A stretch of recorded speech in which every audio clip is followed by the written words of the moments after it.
Amém. Muito bom poder voltar aqui. Quando a gente volta pela segunda vez num lugar, a gente tem dois pensamentos. O primeiro pensamento assim, é sempre positivo, que assim, deu certo, o pessoal gostou e convidou de novo. Mas o segundo é meio pessimista, ele fala assim, está dando uma nova chance para ver se dessa vez recupera. Então assim, é um misto, né? Mas é muito legal. Eu e o Edson, nós somos amigos já há algum tempo e tem algumas coisas que a gente não entende, né? Essa amizade, esse amor, essa intimidade de poder estar lá na casa dele, junto com a Thalita e os filhos. Então, assim, Deus vai nos presenteando, a gente vai amealhando amigos no decorrer da caminhada. Eu sempre digo para alguns que quando a gente está andando no mesmo caminho, a gente acaba se encontrando, né? É uma questão de tempo. Bom também é poder ver o Raul e outros líderes aqui dessa igreja. E você está aqui hoje. Hoje é segunda ou é terça já? Hoje é terça. Desculpa, porque pastor é assim, a gente vai pregando todo dia, você já não sabe mais se é domingo, se é segunda. Mas você está aqui numa terça-feira à noite, isso fala muito, significa muito. Isso fala muito a seu respeito. Existe uma fome, uma sede. Eu sei que alguns vieram do trabalho direto para cá. Eu sei que você percebeu às vezes, né? A pessoa perto de você, não deu tempo. Alguns realmente vieram do trabalho direto e já sentiram assim, né? O ar, o ambiente. Mas isso fala da tua fome, da tua sede e é realmente maravilhoso ver essa igreja cheia, lotada, numa terça-feira. Nós fazemos isso em dezembro, na verdade, a gente faz Semana da Virada. E o Espírito tem testificado, porque o nosso tema para 2020, nas nossas igrejas lá no interior de São Paulo, é 2020, o ano da conquista. Diga comigo, 2020 é o ano da conquista. E vocês estão aqui, fé para conquistar. Deus nos chamou para a conquista. Deus fez você para conquistar. Se você não está conquistando, você está fora do propósito.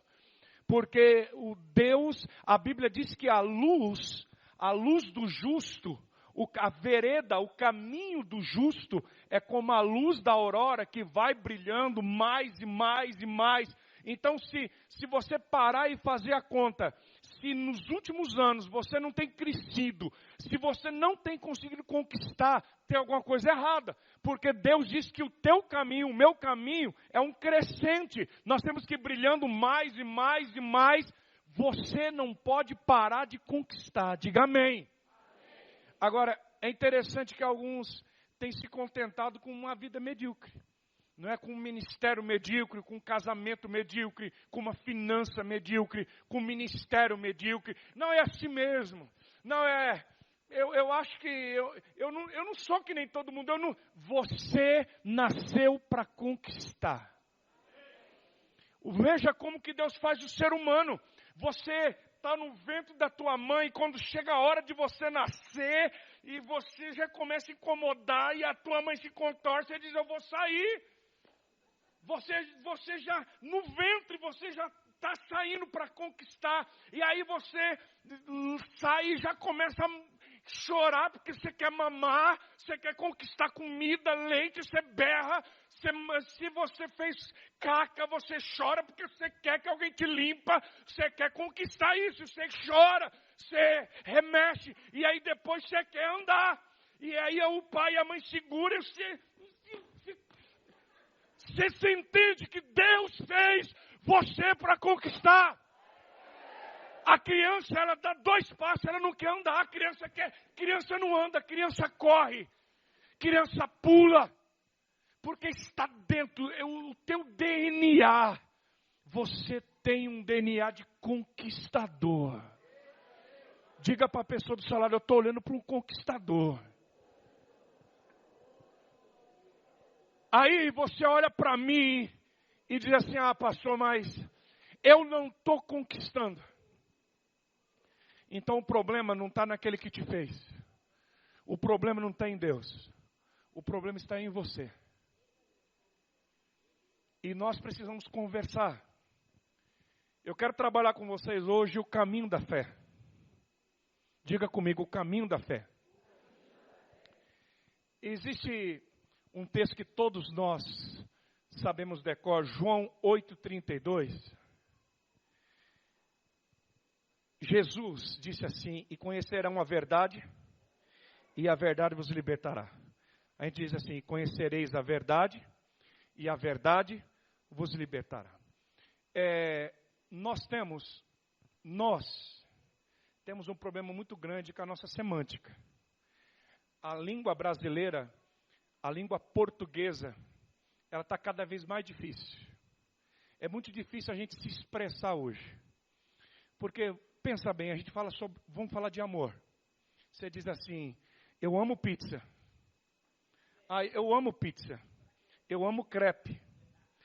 Eu amo meu cachorro. Eu amo minha filha. Eu amo Deus. Como que eu posso usar o mesmo amo para pizza e para Deus? O cara diz: eu amo pizza. Eu te amo, Jesus. Entende como que é difícil a nossa língua? Então, quando a gente vai para a Bíblia e a gente vê alguns verbos, por exemplo, na língua hebraica não existe o verbo obedecer. Na língua hebraica não existe esse verbo. Porque na língua hebraica, obedecer é ouvir. Se você ouvir a minha voz, porque a gente diz: você não está me ouvindo? Você não me ouviu, moleque? Por quê? Porque para nossa mentalidade, quem ouve, obedece. Na língua hebraica quem ouve, obedece. O ouvir é o obedecer.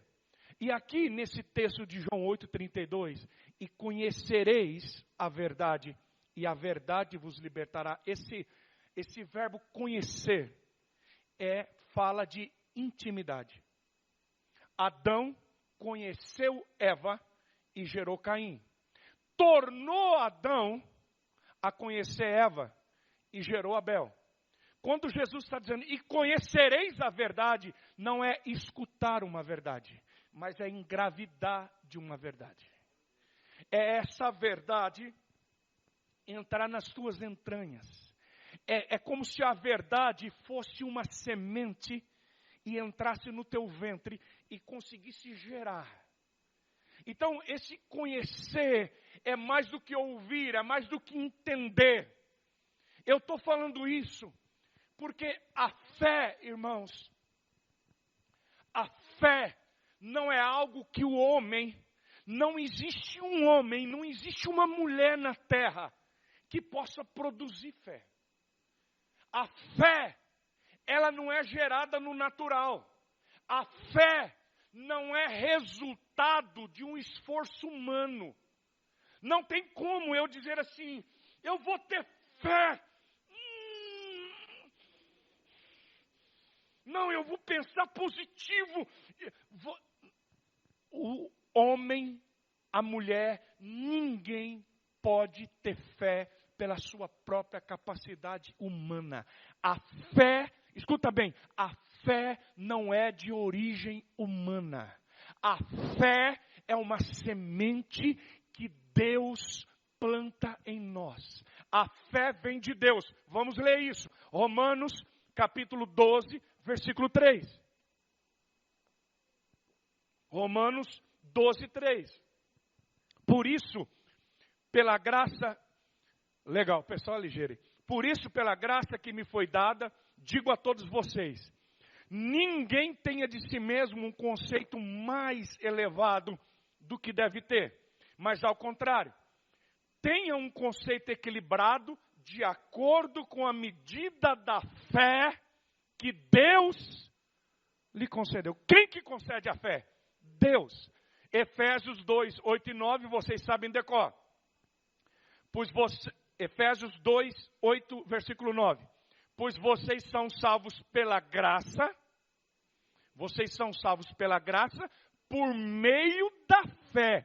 Isso não vem de vocês. É dom de Deus, não por obras, para que ninguém se glorie. O próprio Deus derrama fé no nosso coração, o Espírito Santo nos convence do pecado, da justiça e do juízo. O próprio Deus gera em nós uma fé, e de graça, é um dom de Deus, uma capacidade de Deus, para que nós possamos ouvir a sua voz, crer no nome de Jesus e sermos salvos. Diga aleluia. A fé, ela é resultado de uma vida de intimidade com Deus. Sabe, deixa eu usar esse termo para vocês.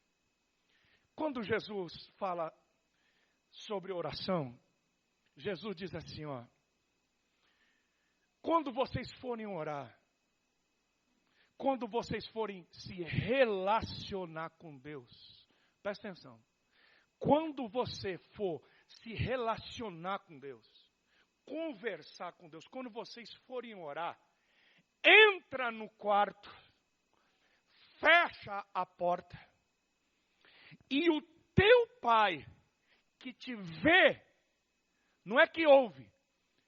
Oração não é uma coisa que Deus ouve, oração é uma coisa que Deus vê. Porque a oração começa quando as palavras terminam. Quando o Jesus não diz que é o Deus que te ouve orando, é o Deus que te vê orando. Orando aonde? No quarto, de porta fechada. Por que entra no quarto e fecha a porta? Porque para ter intimidade você tem que estar sozinho. Onde que o marido tem intimidade com a mulher? No quarto. Ele entra e fecha a porta. Onde que a mulher recebe a semente do marido? É na intimidade. É na intimidade que o marido planta a semente que pode fazer a mulher gerar vida. A igreja é a noiva. Você é a noiva, nós somos a esposa. Quando você entra em intimidade, Deus planta uma semente, e essa semente gera libertação, vida, milagre. A fé é uma semente que Deus planta dentro de você, na intimidade. Porque é quando você conhece Ele, é quando você tem intimidade com Ele, que a fé é gerada dentro de você. Por isso que a fé vem pelo ouvir. E ouvir o quê? Ouvir a voz dEle, a palavra dEle. Não é apenas ouvir aqui, é ouvir aqui. Agora, por que nós vivemos uma crise de fé? Por que muitas vezes a igreja não consegue avançar e conquistar isso? Porque a igreja tem perdido esse tempo de relacionamento. Irmão, quando você está ligado nele, ele está ligado em você, nada segura você, nada para você. Agora, eu estou fazendo essa introdução com vocês, porque eu queria hoje, de forma muito simples, trabalhar com você. O meu tema é o caminho da fé. A fé é um caminho. A gente vai andando de fé em fé. A gente vai crescendo de fé em fé. A fé é algo que vai crescendo, a gente vai desenvolvendo. O apóstolo Paulo diz que nós batalhamos e militamos a batalha da fé. Judas diz que nós precisamos orar em espírito e nós temos que crescer, a aumentar a nossa fé. Você pode aumentar. A fé ela é um nervo, é um músculo. Existe uma musculatura espiritual. Ela vai dilatando, ela vai crescendo na medida que a tua fé vai crescendo e você vai desenvolvendo a salvação. Então eu quero trabalhar com você 3 dimensões de fé, usando o povo de Israel como exemplo. Então, veja comigo. A fé do Egito, a fé que o povo precisou ter para sair do Egito da escravidão, a fé do deserto e a fé da terra prometida. Então eu quero trabalhar esse caminho assim de forma muito didática, muito simples, para que você entenda que existem 3 dimensões de fé. A primeira dimensão de fé, ela acontece exatamente, é a fé que nós chamamos a fé na promessa. Diga comigo, a fé da promessa. Meu irmão, pare e pensa comigo. Pare e pensa comigo. O que o povo de Israel tinha no Egito? Só uma promessa. Meus irmãos, não havia lei, não havia os mandamentos. A Torá ainda não tinha sido escrita. Eles ainda não tinham os mandamentos do Sinai. Eles não tinham nada. Eles não tinham uma lei escrita, um mandamento. Eles não tinham escritura, eles não tinham nada. Tudo que o povo de Israel tinha no Egito, 430 anos de escravidão, 430 anos ali, vivendo naquela terra, debaixo do tacão de Faraó, vivendo presos, humilhados, sofrendo mortes, açoites. O que esse povo tinha na escravidão? Só uma promessa. Uma promessa que Deus tinha feito a Abraão, a Isaac e a Jacó. Tem uma terra preparada para vocês.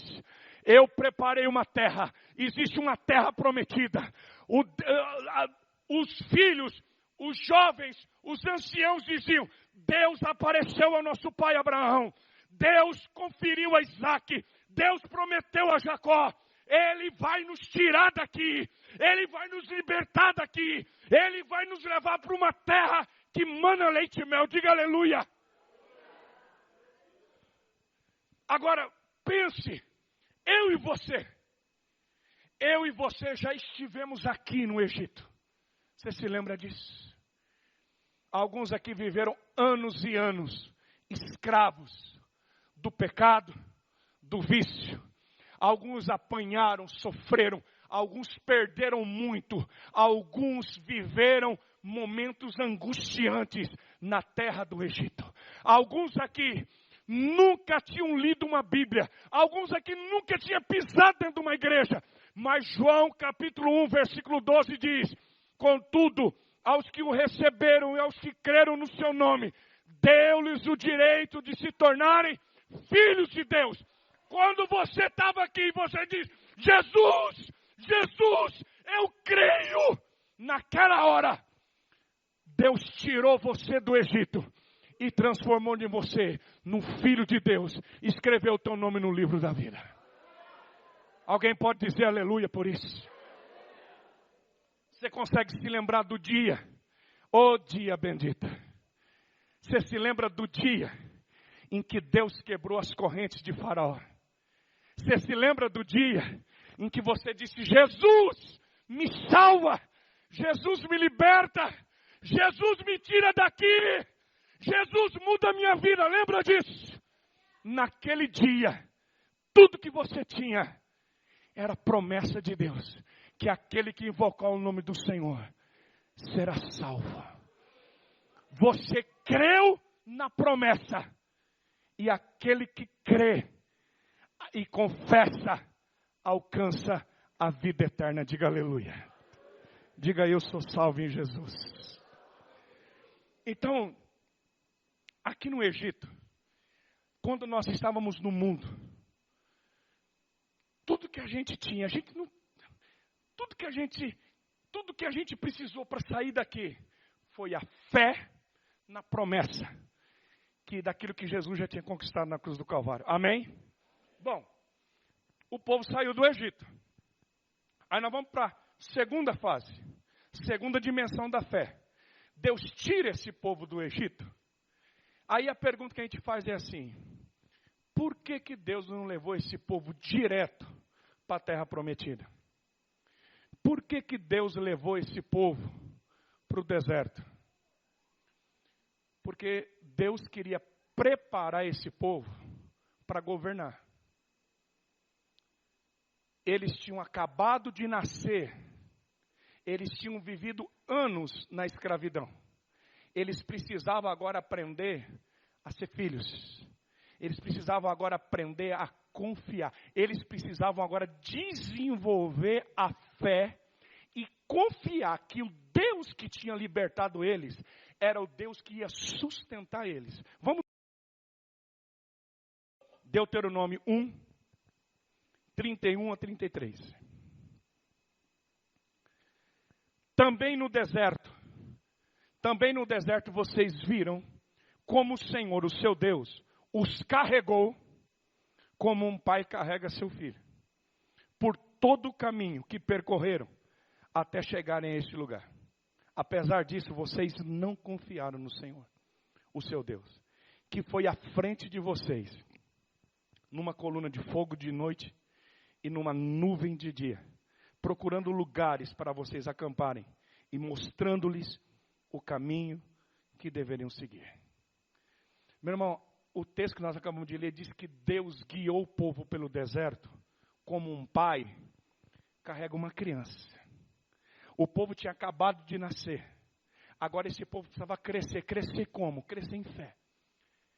No deserto, Deus manifesta os sinais para que esse povo aprendesse a confiar. Meu irmão, você tem noção? Sabe, alguns pensam que deserto é um lugar ruim, mas deserto é o lugar que Deus te carrega no colo. É verdade. No deserto, Deus carrega você no colo. O povo, você tem noção, 40 anos, esse povo, todo dia cedo, Deus preparava o pãozinho. Deus, havia uma rocha que seguia eles no deserto. Eles tinham água, eles tinham pão. Uma nuvem cobria eles de dia para fazer sombra. De noite, uma coluna de fogo para aquecer e proteger das feras do deserto. Deus ia na frente dizendo vem.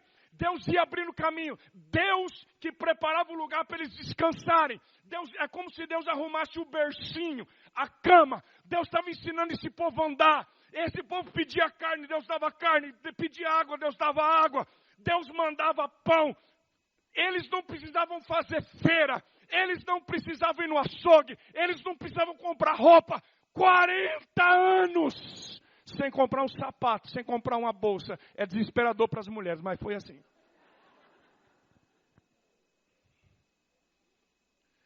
40, Deus carregou esse povo no colo.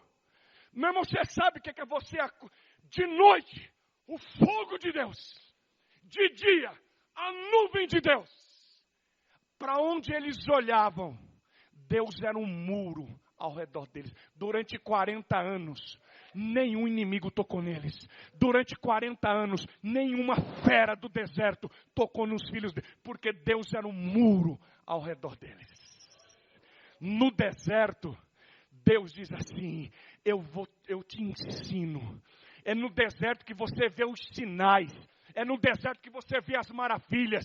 É no deserto que você diz, olha, o pastor do céu, eu nem pedi, Deus fez, Deus me livrou. E você já percebeu que crente novo todo dia tem um testemunho? O cara se converteu, ele saiu aqui do Egito. Quando ele sai do Egito, todo dia é Deus do lado, é Deus do outro, é Deus abrindo caminho. Porque Deus está ensinando você e a mim. Eu quero que vocês aprendam a ter fé, porque eu estou preparando vocês para conquistar. Escuta bem, o deserto é um lugar que Deus ensina você a confiar nele, para você conquistar o propósito que ele tem para você. Aí nós saímos, veja bem, nós saímos do Egito, passamos pelo deserto, e agora nós vamos chegar no terceiro nível de fé. Nós chegamos às margens do Jordão, Cades Barneia, e aqui, agora é terra prometida. Vamos ler. É a fé para conquistar a terra. Josué 5, 11 e 12. No dia seguinte ao da Páscoa,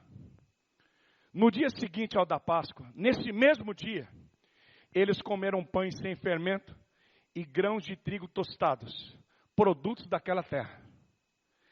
Um dia depois de comerem do produto da terra, o maná cessou. Diga comigo, acabou o leite. acabou o mamar. Deus diz, a teta secou agora. Acabou o mamar, acabou o leitinho, não tem mais pãozinho todo dia cedo, acabou. Essa fase, o deserto acabou aqui. Quando acaba o deserto e chega o tempo da conquista, Deus está transicionando a fé. Vamos ler. Um dia depois de comerem do produto da terra, o maná cessou. Já não havia maná para os israelitas, e naquele mesmo ano, eles comeram do fruto da terra de Canaã. Irmãos, quando eles passam do processo do deserto, agora não tem mais maná, agora não tem mais nuvem de dia, agora não tem mais coluna de fogo à noite. Eles chegam diante da terra e Deus diz assim, agora vocês vão conquistar a promessa. Até aqui, vocês viram os sinais para vocês crerem. Agora vocês vão ter que crer para ver os sinais. Mudou completamente. Aqui agora, eles não estão mais vendo, vocês estão entendendo? Eles não estão mais vendo nada. Eles não sentem mais, eles não têm mais nada visível, não tem mais coluna, não tem mais nuvem, agora não tem mais rocha, agora a terra está diante dele. Deus está dizendo, agora vocês cresceram, olha aqui para mim, você não tem o que Deus promete, você tem o que você conquista.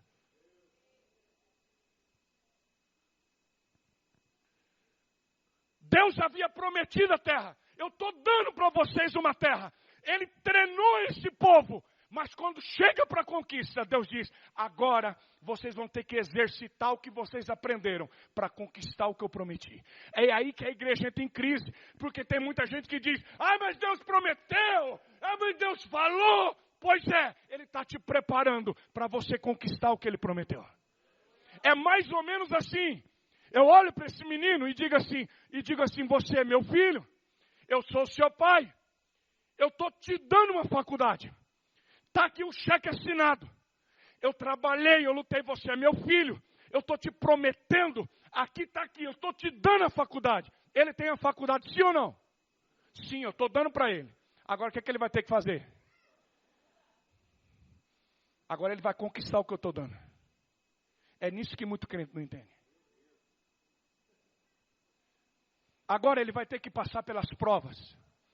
Agora ele vai ter que entender que o que eu dou para ele, como pai, o suporte que eu estou dando para ele, é para que ele conquiste, é para que ele avance. Ele vai ter que enfrentar vestibular, noites de provas, estudo, vão ser anos. O povo, olha os 12 espias. Escuta bem, por que muita gente morre no deserto? Porque quando você chega na terra prometida e você não consegue crer, quando você volta para trás, você morre no deserto.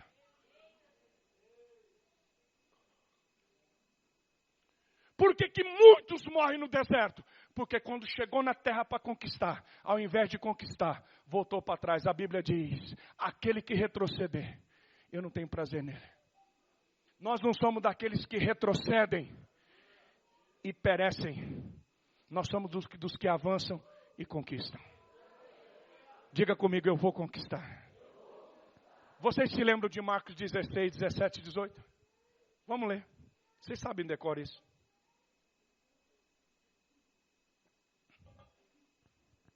Marcos 16, 17 e 18.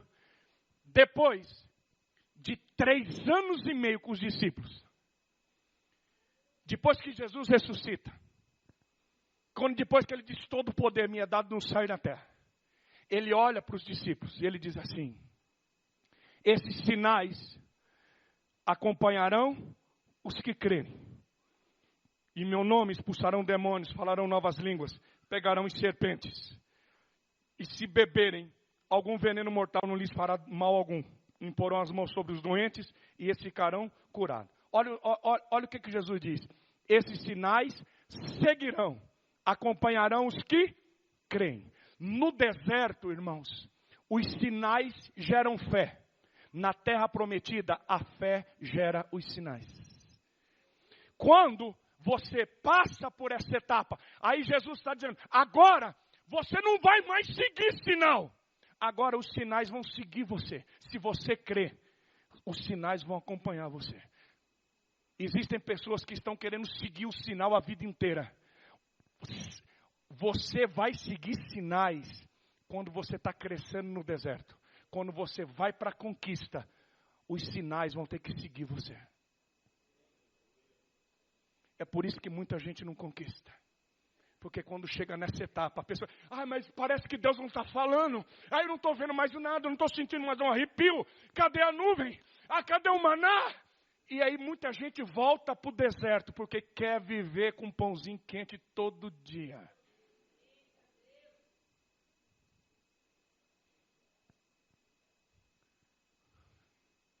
Eu quero terminar hoje dizendo o seguinte. Como é que eu vou falar isso?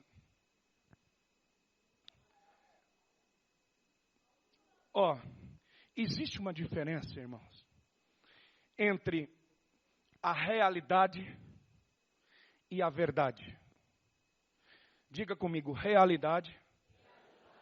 Diga comigo, verdade. A realidade é aquilo que eu estou vendo. A realidade é aquilo que eu toco. A realidade é aquilo que está diante de mim. Mas nem sempre a realidade que eu vejo, a realidade que eu vivo, é a verdade que Deus tem para mim.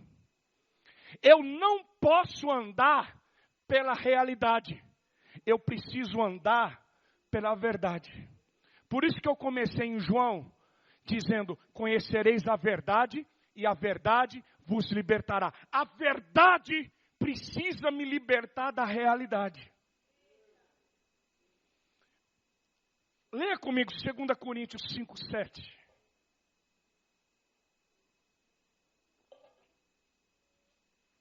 Segunda Coríntios 5:7 diz assim, porque vivemos por fé e não pelo que vemos. Vamos traduzir? Porque eu não vivo pela realidade. Eu vivo por fé. O que é fé? A fé é a verdade que Deus tem para mim. A fé é quando eu olho e eu vejo além da realidade. A realidade são gigantes. A realidade é, meu filho está na droga. A realidade é, eu estou desempregado. A realidade é, eu tenho um câncer. A realidade é, meu casamento está acabado. É uma realidade. Mas qual é a verdade de Deus? Em Cristo Jesus, eu sou mais do que vencedor. Em Cristo Jesus, eu sou curado, eu sou livre, a minha família é salva. A verdade é que eu posso todas as coisas nele. Essa é a verdade. A verdade é que a minha família é abençoada, a minha descendência é abençoada. Essa é a verdade. Agora, como é que eu posso me libertar dessa realidade? Só através da fé. Nós precisamos viver pela fé. A verdade, a fé, a verdade de Deus tem que me libertar. Eu não posso viver pelo que eu vejo. Eu preciso viver pelo que eu creio. Vocês estão entendendo o que eu estou pregando? O ano passado, mais ou menos agosto do ano passado, a nossa construção lá em Junquerópolis, a gente parou, não paramos totalmente, mas nós paramos o avanço, sim, 95%, há uns 4 anos. Nós estamos construindo um templo em Junquerópolis para 2.500 pessoas sentadas. É um grande desafio para nós. A nossa parte da frente são 5 andares, tem uma torre de oração. é para ser levantado um farol. Nós temos elevador. E nós queremos uma torre de oração. Que nós vamos orar 24 horas. E em cima um farol de mais 20 metros para cima. Que enquanto estiver tendo culto, a luz vai estar girando, iluminando toda a região. É um negócio louco. Deus me deu essa visão há muitos anos atrás. Agora você imagina, quando Deus me deu essa visão, nós tínhamos umas 100 pessoas na igreja. Você imagina uma igreja de 100 pessoas, construir um templo para 2.500 pessoas, numa cidade de 20 mil habitantes. Hoje, para a glória de Deus, nós reunimos nas nossas celas 10% da nossa cidade. Isso é um grande milagre para nós. É uma grande conquista. Mas, nesses últimos anos, devido à crise no Brasil, essa crise no interior ela é mais difícil, é bem mais visível. Então, a nossa arrecadação, a nossa dinâmica, ela diminuiu demais. Eu tirei o pé, não quis forçar o povo.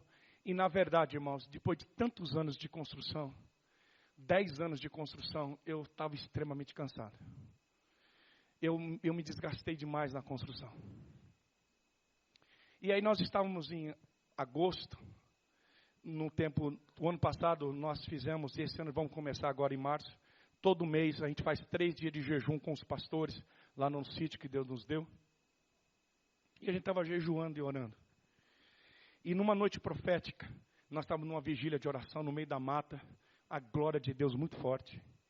E um profeta de Deus, um homem muito respeitado, chamado pastor Antônio, ele é de São José do Rio Preto, Igreja Deus Vivo. Esse homem se levantou e ele disse: pastor Jetro, Deus está me dizendo que você vai fazer em 1 ano o que era para fazer em 10 anos. Isso era em agosto do ano passado. Ele disse: até dezembro de 2020, vocês vão terminar aquela construção. Irmãos, os meus pastores estavam comigo, a minha liderança estava comigo. Quando eu ouvi aquela palavra, eu comecei a tremer por dentro. Porque eu tinha 2 opções. Ou eu ia continuar aceitando a minha realidade, ou eu ia receber aquela verdade de Deus. Porque eu sabia que aquela palavra estava vindo da boca, era uma palavra de fé. Irmãos, eu entrei numa crise dentro de mim, assim, sabe, Raul, porque as pessoas começam a olhar para a gente, mas eu precisava me posicionar. Mas era muito, irmãos, é muito difícil viver por fé. É muito difícil você romper uma realidade de dor. É muito difícil quando você está vendo os gigantes, quando você está vendo as muralhas de Jericó, é quando você está vendo as cidades fortificadas e você olha para você e você diz: eu não consigo, eu me sinto como gafanhoto. Você lembra dos 10 espias? É mais fácil viver na realidade, é mais fácil dizer: vamos embora, é mais fácil voltar para o deserto e dizer: não, vamos ver, talvez ele manda um pãozinho de novo, vai ter um manazinho. Tem gente vivendo de manazinho a vida inteira. É uma vida medíocre. A conquista tem um preço, olha para mim. Ou você paga o preço da conquista, ou você paga o prejuízo da derrota. Quem não paga o preço, Edson, paga o prejuízo. São 2 opções. E eu fui visitado pelo Espírito Santo, eu me levantei assim, como Davi, com 5 pedras, e eu disse: eu recebo, eu creio, eu não sei como vai ser, mas vai ser. E eu comecei a pular, dançar os meus líderes, e eu disse: vamos para cima. E eu aprendi uma coisa: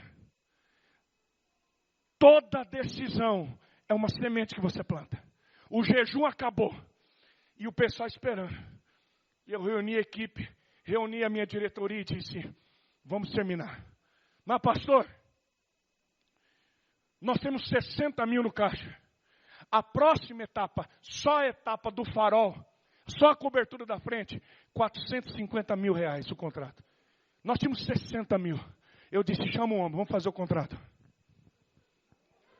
Os caras falaram: misericórdia. Reuni a minha diretoria.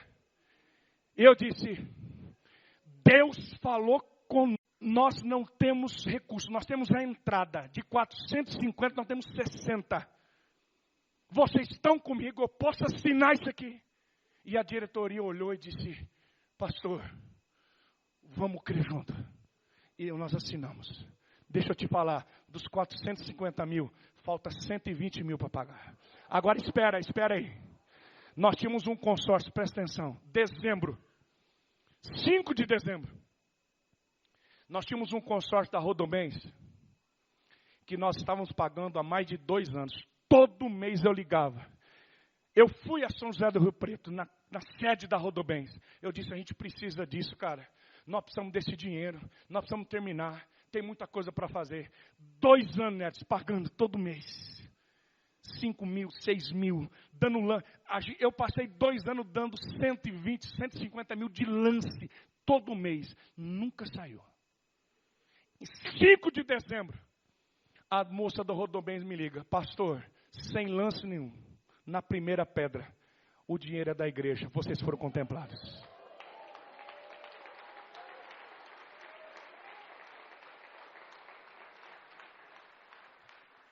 O dinheiro está na conta para terminar a igreja. Agora,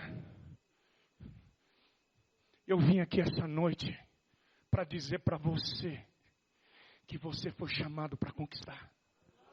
Você não foi chamado para viver nem para morrer no deserto. Você foi chamado, existe uma conquista. Tem uma terra para você, minha filha. Tem uma terra para você, meu filho. Deus te trouxe aqui para dizer... Deus quer gerar dentro de você uma fé para você conquistar. Você não pode viver pelo que você vê. Você tem que viver pelo que você crê. Deixa a verdade libertar você essa noite. Fica de pé no seu lugar.